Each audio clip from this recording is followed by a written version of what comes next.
Good morning, everybody, and welcome. It's so great to see you all here. We're really excited here at CITP to host this event today, which marks the kickoff of our initiative on artificial intelligence, machine learning, and public policy, which is supported generously by the MacArthur Foundation. There's been a lot of work going on here on campus and a lot of other places in this general area. And our goal of the initiative is to bring that together, to build capacity, and to continue to build out among the Princeton community work that intersects AI, machine learning, and issues around public life. So today's a kickoff. So we are launching this initiative. It's funded by the MacArthur Foundation, and is coordinated by the Center for Information Technology Policy here at Princeton. The structure of today's conference is like this. We'll start with this welcome, and I'll give an introduction. I'll talk some about what AI is, how it works, and what we're talking about, as well as survey a broad set of policy issues that are raised by AI and some of the questions that researchers are looking at and will be looking at. We'll then have some talks by local experts. We'll have a talk by Nick Feimster on AI, machine learning, and issues of free expression. We'll have a talk by Chloe Bacalar on AI and ethics, reflecting the work that's going on jointly with the University Center for Human Values. And then after those two talks, we'll have breakout sessions where we'll divide ourselves up into smaller groups, and we'll go off to talk in a roundtable fashion about those two issues. So we'll ask everyone to choose either the free expression or the ethics area. And then we'll break up and have roundtable discussion. We'll reconvene for lunch at 12:15, and then after lunch, we'll follow the same structure again. We'll have a talk by Professor Olga Rusakovsky about workforce diversity in AI and what she and others are doing to improve it. We'll have a talk by Professor Arvind Narayanan about AI and fairness and a bunch of work going on there. Then again, breakout sessions to discuss those issues, and then finally, we'll have some nice things to eat or drink and discussion. Now, let me talk a little bit about my own interest in this area. I got interested in this area when I was working in government, and one of the outcomes of that was this report that was put out by the White House in October of last year, Preparing for the Future of Artificial Intelligence. And this reflected a recognition that AI and machine learning were really important issues for the United States and for thinking about national and international security and many different policy areas. We then went on and did another report on artificial intelligence, automation, and the economy to drill down on the particular issue of how these technologies are likely to affect the job market and what it means from a policy standpoint in terms of how we should be educating our children and preparing workers for a future workplace that might be very different. Okay, so what I'll be doing today, right now, in this talk is a little bit of that welcome and introduction. I'll give a capsule history of AI and machine learning with apologies to those who are deeply into those areas. I'm going to try to sort of summarize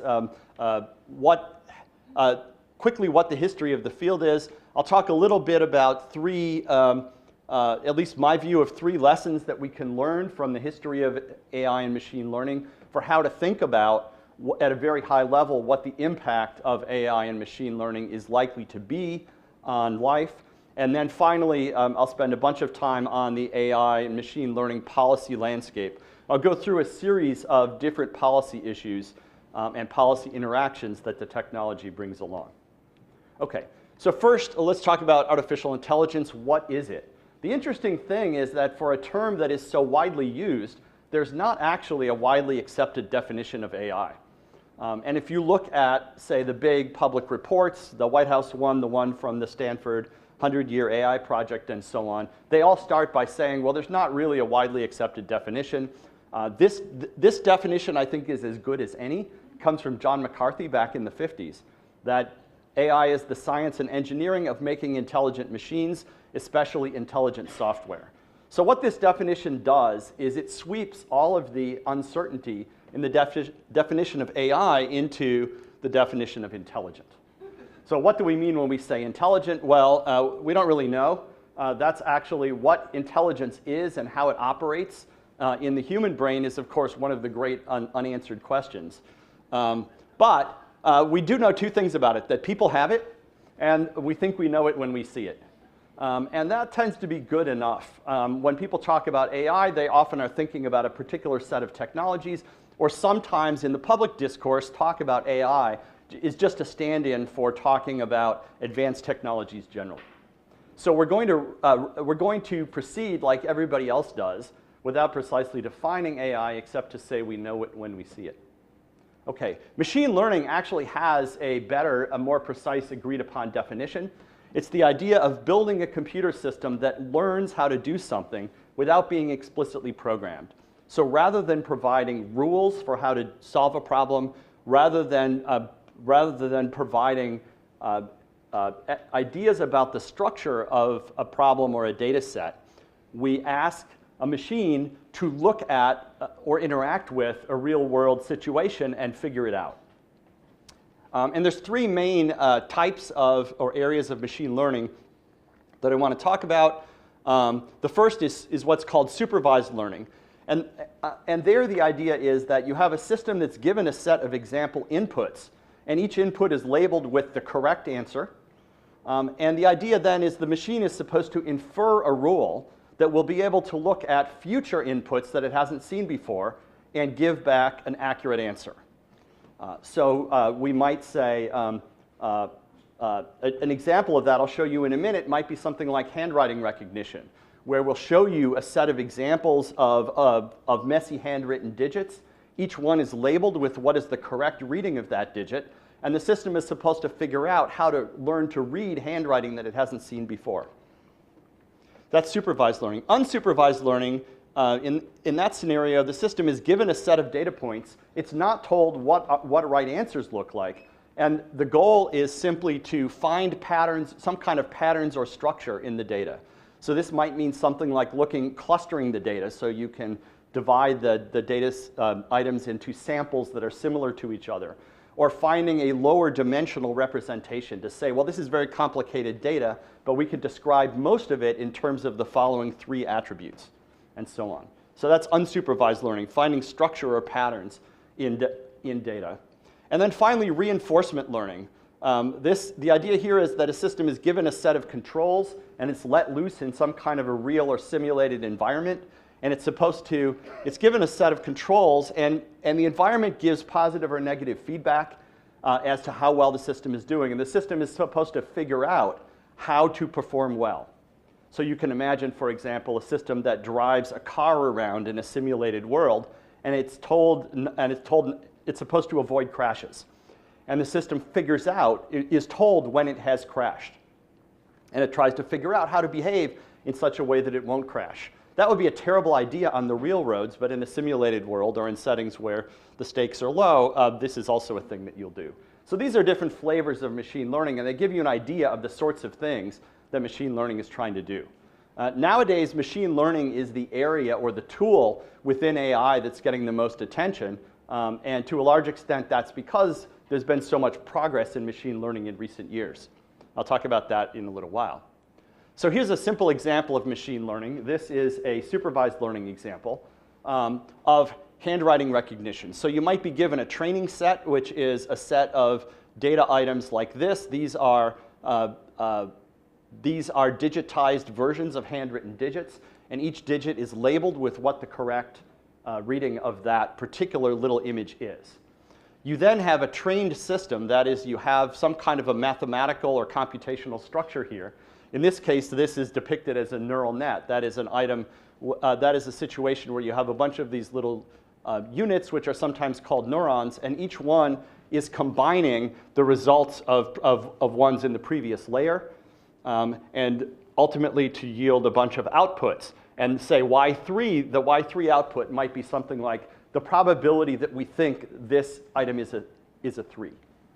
And so training is the process of taking a structure like this and a data set and figuring out how to adjust the detailed parameters that govern the operation of each of these different units, how to adjust all of those things collectively so that you get an accurate output. And if the training process works well, then you'll be able to submit a new query like this ugly hand-drawn thing, and the system will tell you with high confidence that's a 6. This kind of problem is nowadays very easy. It's used as a teaching example. And with well-known methods, you can classify handwritten digits with high accuracy.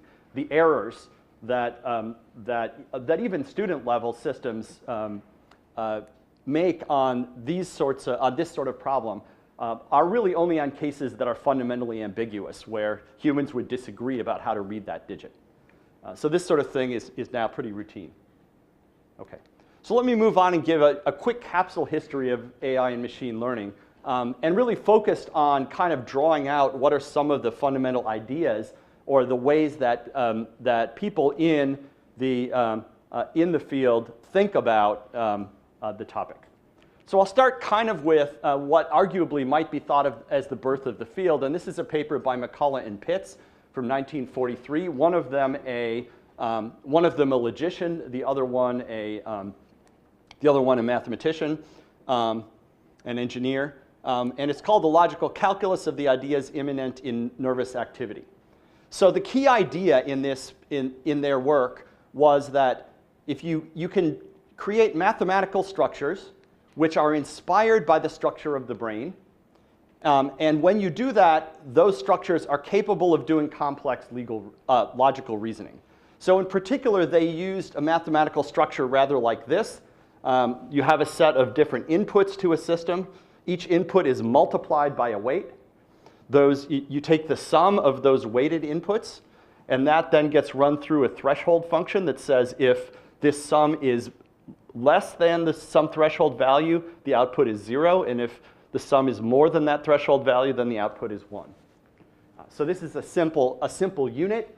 It is very roughly inspired by the way that a single nerve cell or neuron in your brain works. The neurons receive electrical impulses from other neurons, and if there's enough activity on the inputs to a neuron in your brain, it will start firing. So this is very roughly inspired by the structure of the brain.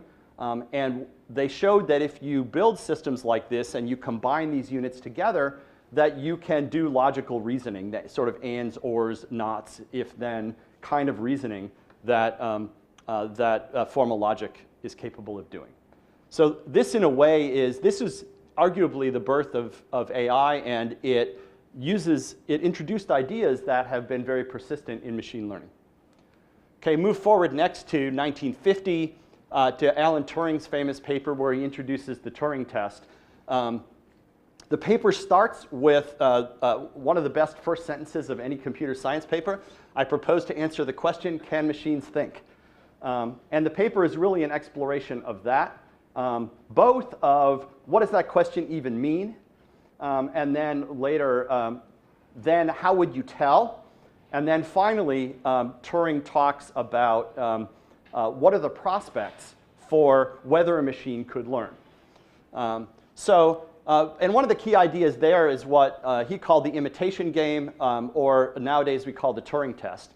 And restated in modern terminology, the idea is, can a machine impersonate a person in a chat room? So you're in a chat room with some entity which is either a person or a machine, and you get to chat with it for a while, and then you're asked, is it a person or a machine? If you can't tell the difference, then you say the machine is intelligent. Now, we could have a whole discussion or debate about whether this is the right test, but the key ideas, I think, here from Turing's paper are two that were influential. The first was the idea that we would define intelligence based on behavior, externally observable behavior, and not based on the internal experience. So we all have an internal experience of thinking. We know what it feels like to think. We believe that we understand something about how our own intelligence works or what it feels like for it to work. But here we say the goal is not to create a machine that has some internal experience of intelligence. All we care about is its behavior. And second, that the goal is to behave like a person would.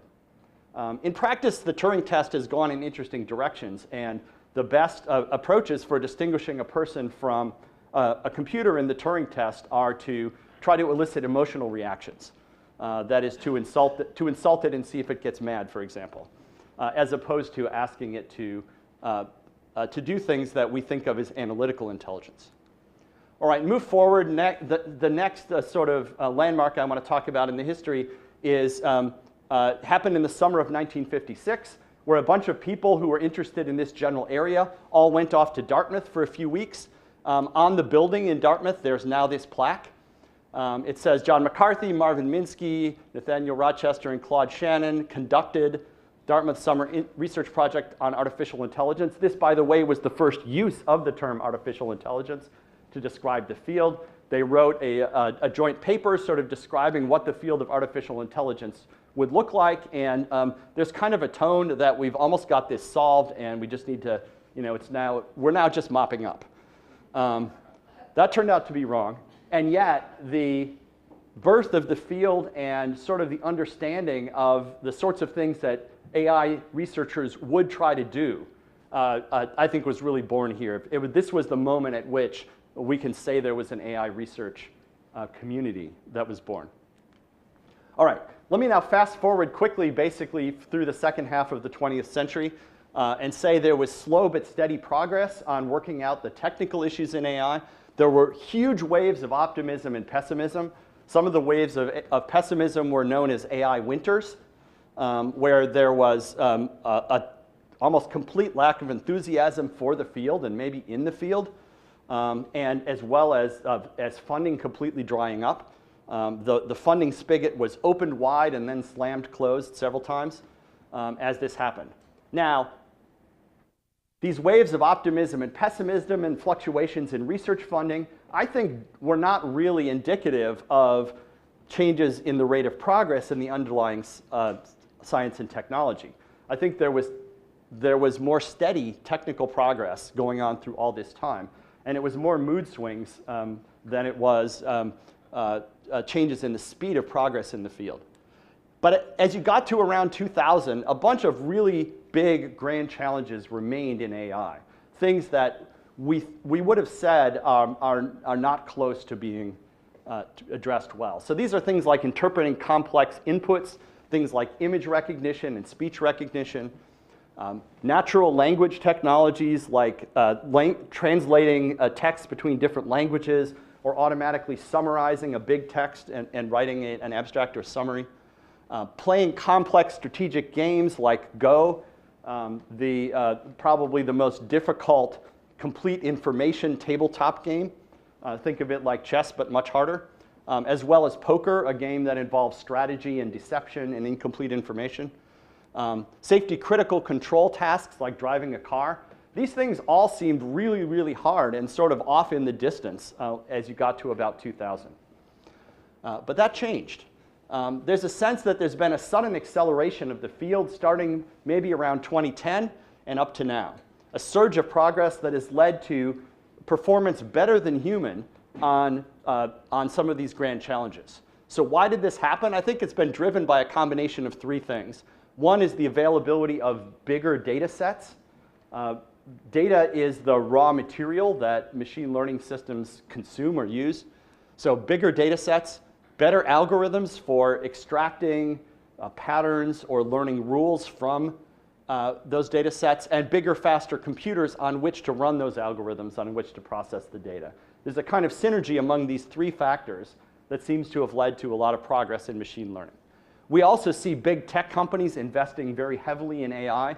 We see the CEOs of companies like IBM and Google and Baidu say that they're betting the company on machine learning, or that it's the most important technological trend since mobile computing or since the internet.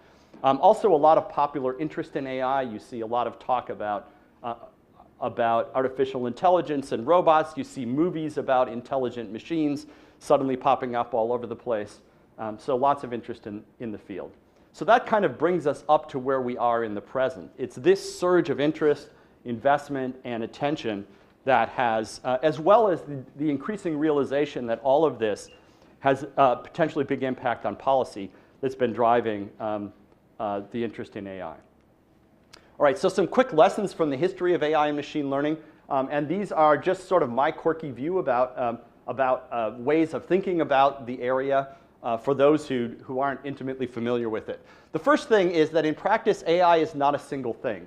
We're not building an electronic brain that does all intelligent tasks. What people do in practice is they build specific solutions for specific tasks. So there's an important distinction here between narrow AI and general AI. Narrow AI is where you focus on a specific task and try to develop task-specific solutions. And in that area, we've seen steady progress and growing excitement about what we're able to do. General AI is a general intelligence like a person has that is usable for any cognitive task. You build the thing once, and then you just ask it to do new and totally different things, and it figures it all out. Not much progress in this area, and some excitement and some hysteria. And I kind of like this quote from Dave Honey, who's one of the tech experts in the government. He says, narrow AI is what you want if you want to make money. General AI is what you want if you want to make a cool movie. So AI is not a single thing. It's different solutions for different tasks. And a couple implications of that. One is that AI will surpass us at different times for different tasks. That if this continues, there won't be a single moment at which computers are suddenly smarter than us. What you'll see is they will pick off one by one the individual cognitive tasks of interest. And it might be hard to predict when a particular task will be automatable. We haven't had a great record of predicting that. The second lesson is that if you think of AI as being an intelligence, that these systems don't quite think like people. They are, in some sense, behave like alien intelligences. And one of the examples of that is by looking at the mistakes they make. So image recognition, here's some actual mistakes made by good AI systems.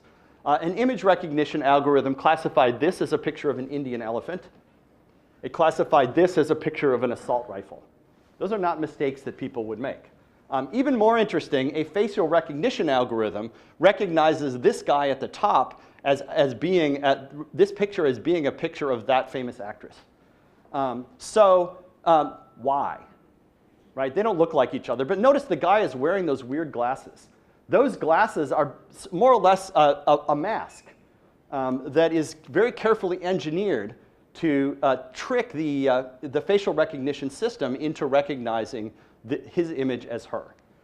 Clearly, a person would never be fooled by this. But there's something going on inside that facial recognition algorithm that causes it to be fooled by stuff like this. So the errors that these systems make, very different from the errors that people would make. So AI's errors won't be like human errors. Advanced AI, when it does a task well, will likely do that task in a different style than a human would do it. And what's easy for an AI system might be difficult for humans, and the other way around. Another implication of that is that effective machine-human teaming may be really valuable. If you have different types of intelligences that you can apply as a team to a particular problem, that might be really valuable. But also, it's really hard to work with an intelligence that is unlike yours. It's hard for people to understand how to work with AI, and it's hard to build AI systems that are good at working with people. Lesson number 3 is that on many cognitive tasks, more engineering effort or more data will translate into better performance. One of my favorite examples of this is performance over time on chess playing. So this shows the performance of the best chess program in the world over time from 1984 up to roughly the present. And chess players have a scale called ELO rating for rating how well a person plays. Roughly speaking, if you're 100 ELO points higher than someone, then you will beat them in a game 60% of the time or something like that. And so what you see here is progress over time in computers getting better, both because the computational platforms on which they run become faster, but also because algorithms get better. And it's a remarkably straight line when you look at it. Computers start out about as good as maybe a typical human tournament player, and they just get gradually better, and they go right past people and keep going upward. So this is not a single leap forward. This is more like being passed by a faster vehicle on the highway. Another example of progress by effort is AlphaGo, the famous example done by Google's DeepMind group that played the strategic game of Go at a level above the human level. This is another example, and what I'm showing here is the paper that the DeepMind team published in Nature that describes how they designed their system. And look how many authors there are. There's like 20 authors on this thing. This represents probably a few dozen person years of effort by highly advanced researchers. That's what it took to get a Go program, to go from a state where the best Go program would be embarrassed to show up at a professional tournament to beating the world champion. And by the way, there's a new paper out just today that is really interesting technically and also is way better. This is a system that is light years ahead of the best human player. It played the system that beat the human world champion, and it beat that system 100 games out of 100. All right, so more engineering effort, more data translates into better performance. That means machines are worse than humans at learning from experience, but a machine may have access to a lot more experience. That is, if it may have an experience equivalent to many human lifetimes. So even if it's not as good as a human expert at learning from experience, the access to more experience may turn out to win. All right, so let me move ahead and talk about the AI machine learning policy landscape.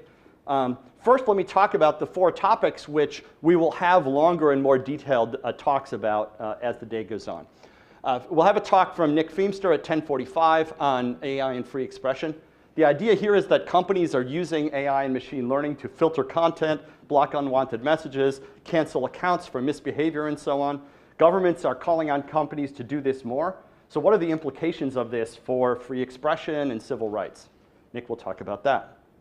After Nick, we'll have Chloe Bacalar. She's going to talk about AI and ethics and the collaboration between CITP and the University Center for Human Values that's been growing in that area. So here we have powerful new systems raise all kinds of new questions about whether and when we should rely on automated systems to play important roles. How should we think about ethics? What can we learn from other areas like bioethics and environmental ethics? And how should we teach ethics to AI students are just some of the questions that are being considered there. We'll have a talk about diversity in the AI workforce, why it is terrible and what we can do about it, from Olga Rusikovsky after lunch. The AI workforce is even less diverse than the overall tech workforce. And Olga will talk about this problem and some things that she and others are doing to try to improve it. We'll have a talk about AI and fairness from Arvind Narayanan at 1:50 this afternoon.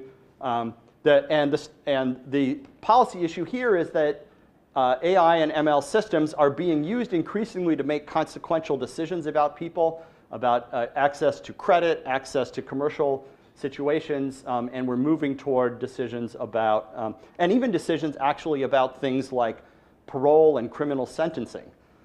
And as AI systems are used to make these decisions, how can we make sure that these systems, that these results are not biased? Arvind will talk about some of the ways in which bias can creep into these decisions, even in a system that's built by well-meaning people, and some of the things that can be done to try to mitigate or prevent that bias. Right, let me now run very quickly through a bunch of other AI policy issues that are of interest and areas for future research for us. One is around AI and governance. This is the question. The way I think about this question is I imagine a world where you have a room full of bureaucrats or clerks who are making decisions, and these decisions are of public interest, let's say. These are people working for a government or they're working for a big public institution. We have a whole theory and a set of practices developed over many centuries or arguably millennia about how society can govern and control processes like this. We have administrative law, we have sunshine and freedom of information laws, we have structures in criminal law, and we have certain norms about how these systems are supposed to work, mechanisms of accountability, and so on.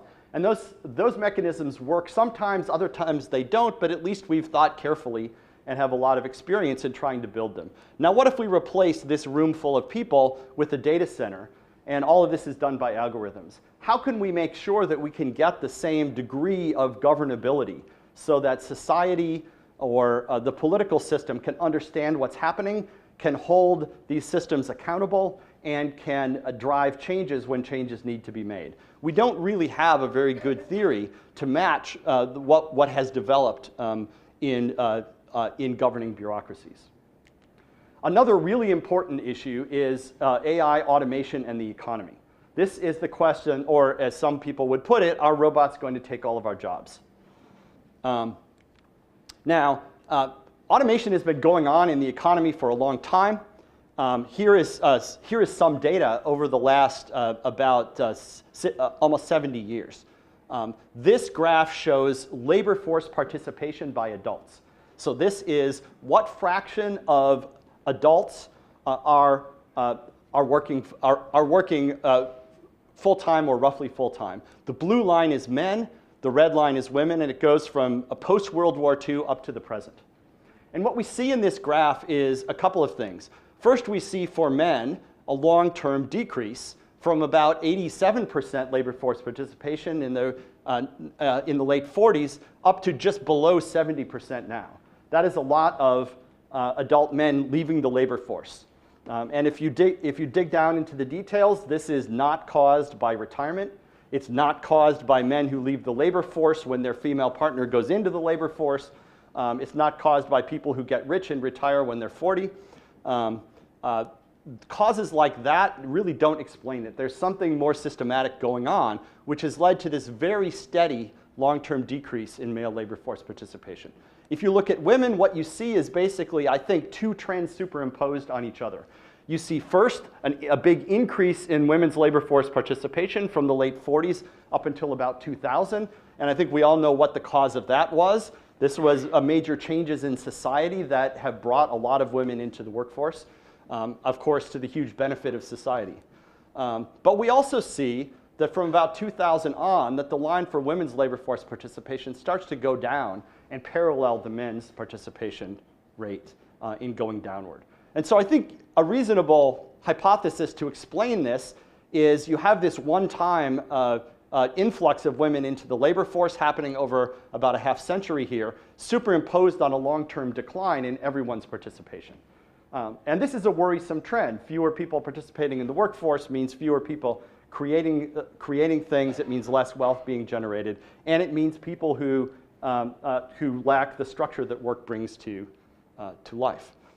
Part of this is probably caused by automation and has been caused by automation all through this period.